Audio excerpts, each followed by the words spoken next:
بسم اللہ الرحمن الرحیم الحمدللہ والصلاة علی رسول اللہ۔ قرآن پاک کا ترجمہ اور ترکیب سیکھے اور سکھائے۔ سورہ بقرہ کی آیت نمبر 60، اس کا کچھ حصہ پچھلے سبق میں ہم نے پڑھا اور کچھ حصہ آج کے سبق میں پڑھیں گے۔ بسم اللہ الرحمن الرحیم۔ قال اتستبدلون الذی هو ادنی بالذی هو خیر اہبطوا مصرا فإن لکم ما سألتم وضربت علیہم الذلۃ والمسکنہ، یہاں تک پڑھیں گے۔ قال فعل ہے، فعل کا فاعل ضروری ہے، یہاں قال کا فاعل ہوا ضمیر ہے اور وہ اندر ہے، حالانکہ ماضی کا صیغہ ہے، واحد مذکر ہے، واحد مؤنث ہے، دو میں سے ہے۔ اگر یہ دو صیغے شروع میں آئیں تو فاعل اکثر باہر، یہاں اندر ہے حالانکہ شروع میں ہے۔ قال فعل ہو گیا، ہوا فاعل۔ جب قال یقول قل یہ والا صیغہ آئے تو بھائی آگے ایک مقولہ آتا ہے، اور مقولہ اکثر بظاہر جملہ ہوتا ہے۔ میں نے دو لفظ بولے، اکثر، کبھی کبھی بظاہر بھی مفرد ہوگا، حقیقت میں تو مفرد ہی ہوتا ہے، اور کبھی کبھی وہ مقولہ بظاہر بھی مفرد ہوگا اور اس کے اوپر نصب آئے گا۔ قرآن پاک میں مثالیں ہیں، وَقُولُوا قَوْلًا کریما، وَقُولُوا قَوْلًا سدیدا۔ یہ قولاً سدیدا موصوف صفت مل کر قولو کا مقولہ ہے، اور یہ قاعدہ ہے مقولہ در حقیقت مفعول بھی ہوتا ہے۔ جی سمجھ آ گئی؟ اتستبدلون سے لے کے اہبطوا مصرا تک یہ مراد اللفظ مقولہ ہے قال کا۔ قال اپنے ہوا فاعل اور مقولہ سے مل کر جملہ فعلیہ خبریہ ہوا۔ جب مقولہ بظاہر جملہ ہو تو وہاں ایک ترکیب اور کریں گے، الگ، وہ کرنے لگے۔ حمزہ استفہام کا ہے، تستبدلون یہ فعل ہے، مضارع کا صیغہ ہے، نو میں سے ہے، فاعل واو ہے۔ اب جب فاعل نظر آ جائے اس کے بعد جو اسم آتا ہے وہ اکثر مفعول بھی بنتا ہے۔ جب فاعل آ گیا، الذی اسم ہے، اس نے مفعول بھی بننا ہے، لیکن ابھی ہم آگے جائیں گے۔ الذی اسم موصولہ ہے، اس کو صلہ چاہیے۔ صلہ جملہ ہوتا ہے اگرچہ اکثر فعلیہ ہوتا ہے لیکن اسمیہ بھی ہوتا ہے، اور اینا تھوڑا بھی نہیں کہ ہوندا ہی نہیں، یعنی اینا تھوڑا بھی نہیں کہ آپ اس کا نام ہی نہ لو۔ کوئی نہیں سمجھ آئی؟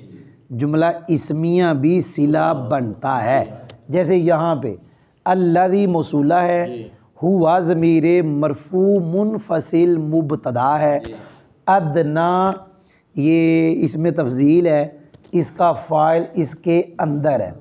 ہوا یہ ادنا اپنے ہوا فاعل سے مل کے شبہ جملہ اسمیہ ہو کر ہوا کی خبر، مبتدا خبر جملہ اسمیہ خبریہ ہو کر صلہ، موصول صلہ مل کے مفعول بھی، تو مفعول بھی بڑھا اور صلہ جملہ اسمیہ آیا۔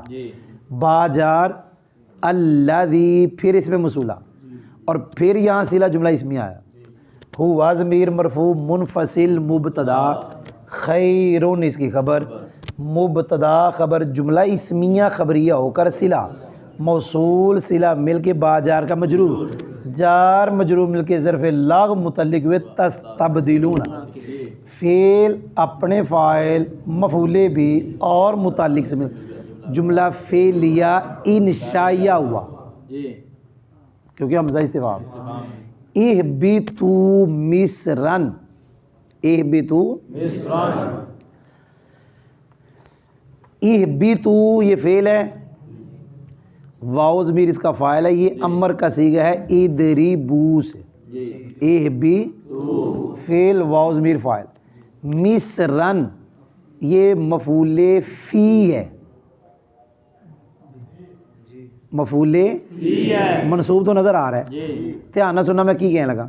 قرآن پاک میں 4 مرتبہ لفظ مصر آتا ہے غالباً 4 یا 5، ایک مرتبہ منصرف آتا ہے مصرن، بقایا غیر منصرف آتا ہے قرآن پاک میں لفظ مصر۔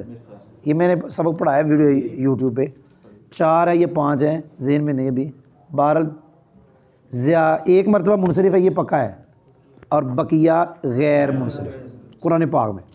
دھیان نہ سننا، جو بندہ یہ کہے کہ یہ منصرف اس لیے ہے کہ اس سے مراد عام شہر ہے، یعنی یہاں ایک سبب ہے، تنیس مانوی ہے، دوسرا سبب نہیں، یہ بات اس کی صحیح نہیں، سمجھ بھی آئی جی؟ یہ منصرف ہونے کی وجہ یہ ہے کہ ہدایت النام میں ہم پڑھیں گے تنیس مانوی کے غیر منصرف کا سبب بننے کی شرطیں ہیں، وہ جو شرطیں وجوبی ہیں ان میں سے ایک ہے تنیس مانوی ثلاثی سے زائد ہو پھر غیر منصرف پڑھنا واجب، نمبر 2 اگر وہ ثلاثی سے زائد نہیں متحرک لفظ تو پھر غیر منصرف پڑھنا واجب، اگر ساکن ہے تو کلمہ اجمی ہو پھر غیر منصرف پڑھنا واجب۔ اور ایک بات کہتا ہوتا ہوں، شرطیں بعد میں دیکھتے ہیں، پہلے 2 سبب، مصر میں 2 سبب ہیں، یہاں جو مصر ہے اس میں 2 احتمال ہے، خاص شہر بھی ہے عام شہر بھی ہے۔ جب خاص شہر ہوگا، خاص شہر نہیں، وہ جو اب تو ملک ہے نا، اس وقت خاص شہر تھا، شاید اس وقت بھی ملک ہی تھا، تو اس وقت یہ علم ہو گیا تنیس مانوی۔ منصرف پتہ کیوں ہے؟ اس میں وجوبی شرط نہیں ہے، نہ ثلاثی سے زائد، نہ متحرک الاوسط اور نہ اجمی ہے، یہ عربی ہے، بھائی سمجھ بھی آئی؟ یہ بالکل ہندن کی طرح ہے، ہدایت النام میں لفظ لکھا ہے وہ ہندن، اس کو منصرف پڑھنا بھی جائز ہے غیر منصرف پڑھنا، تو یہ بھی ایسے ہی ہے، کئی قاریوں نے یہاں بھی اس کو غیر منصرف پڑھا ہے، کوئی نہیں سمجھ آئی؟ یاد ہوا ہے؟ اور اس لفظ مصر میں دونوں احتمال ہے، وہ خاص مصر اور کوئی شہر، یہ دونوں احتمال ہیں، جی سمجھ آ گئے؟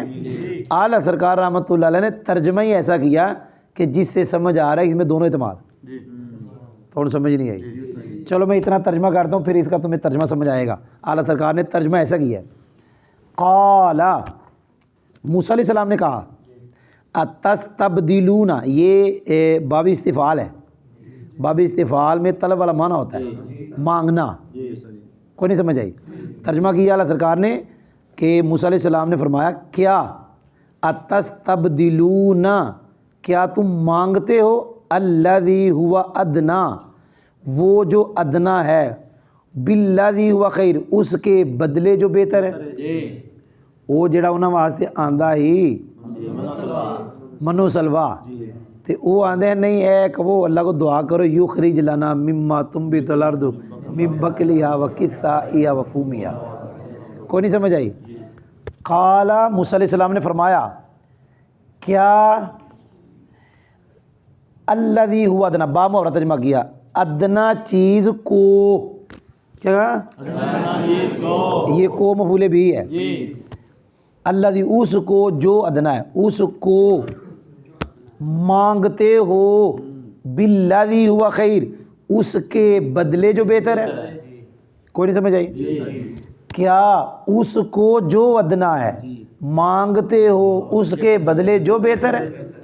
اب آگے کیا کہا گیا، اہبطوا مصرن، ترجمہ اللہ سرکار نے کیا کیا، اچھا، یہ با محاورہ ہے، اچھا مصر یا کسی اور شہر میں اترو، تھوڑا ساروں سمجھ نہیں نہ آئی، ہاں اللہ سرکار نے دونوں ترجمے کی تھے، اچھا مصر یا کسی اور شہر میں اترو، جی سمجھ آئی؟ فَإِنَّ لَكُمْ مَا سَأَلْتُمْ، یہ اعراب القرآن 1 میں لکھا ہے، یہ فا تعلیلیہ ہے، اِنَّ مشبہ بالفعل، لَكُمْ جار مجرور مل کے اِنَّ کی خبر مقدم، ثابتن کے متعلق ہو گئے، کس کے متعلق؟ اپنے ہوا فاعل ثابتن اور متعلق سے مل کے شبہ جملہ اِنَّ کی خبر مقدم، ما موصولہ، سألتم فعل اور تم ضمیر فاعل، فعل اپنے فاعل سے مل کے جملہ فعلیہ خبری ہو کر صلہ، موصول صلہ مل کے اِنَّ کا اسم، ان اپنے اسم اور خبر سے مل کر جملہ اسمیہ خبریہ. قرآن پاک میں اس قاعدے کا بہت استعمال ہے کہ ما موصولہ آگے جو صلہ ہے، صلے میں ضمیر ہوتی ہے جو موصولہ کی طرف لوٹتی ہے، اگر وہ ضمیر ترکیب میں مفعول بھی بن رہی ہو تو قرآن میں اکثر حذف نظر آئے گی، اور قاعدہ اس کو حذف کرنا جائز ہے. لیکن یجوز عائد العائد، عائد کو حذف کا حذف العائد، عائد کو حذف کرنا جائز ہے من اللفظ، لفظوں سے، دون المعنی، نہ کہ معنی سے. ان کان مفعولا بھی، اگر وہ عائد مفعول بھی ہو، ایک قاعدہ ہے. تو یہاں ضمیر مفعول بھی تھی، سالتموہ، تو ضمیر کو کیا کیا گیا؟ حذف. یہ قرآن میں بہت استعمال ہے. جی یاد ہو گیا؟ ترجمہ اس کا کرنے لگا ہوں. فَإِنَّ لَكُمْ مَا سَأَلْتُمْ، وہ جو کہا گیا جاؤ شہر مصر جاؤ یا کسی اور شہر، کیونکہ بے شک تمہارے لیے وہ ہوگا جو تم نے مانگا ہے.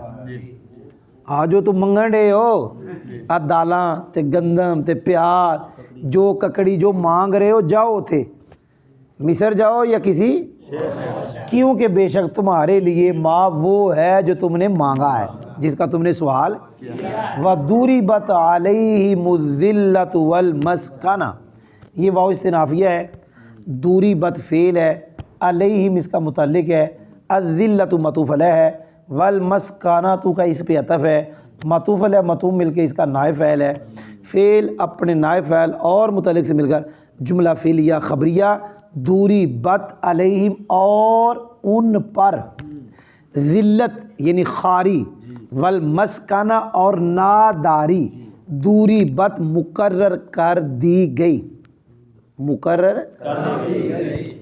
خاری اور ناداری، مفلسی اور ذلت ان کے اوپر مقرر ہے، جنہوں نے اللہ کی دی ہوئی، جو بغیر کسی ان کے کام کے اللہ ان پہ اوپر احسان فرما رہا تھا، تو وہ جو تھی اور پھر وہ اعلیٰ تھی، اس کو چھوڑ کے جو ادنا مانگ رہے ہیں، تو اللہ میں چلو لب جائے گا تو جاؤ، لیکن فَإِنَّ لَكُمْ مَا سَأَلْتُمْ مل جائے گا. وَضُرِبَتْ عَلَيْهِمُ الذِّلَّةُ وَالْمَسْكَنَةُ، وہ گھر بیٹھے لبن ڈیا ہانے تے ہون نال ادھر جان گے کدی ادھر جان گے، ایویں تے گندم نہیں زمین چوں لبدی، پیاز ایویں تے نہیں لبدا، رائیاں نوں پوچھو والا پیاز کیویں لبدا ہے، تے کسان نوں پوچھو گندم کیویں لبدی، کوٹے تے بجائی کہ نہیں آئی، تے جڑے دال بیجدے نے انہاں نوں پوچھو دال ایویں لبدی ہے. وَضُرِبَتْ عَلَيْهِمْ الذِّلَّةُ وَالْمَسْكَنَةُ، اور ان پر خاری اور نداری مقرر کر دی گئی. الحمدللہ.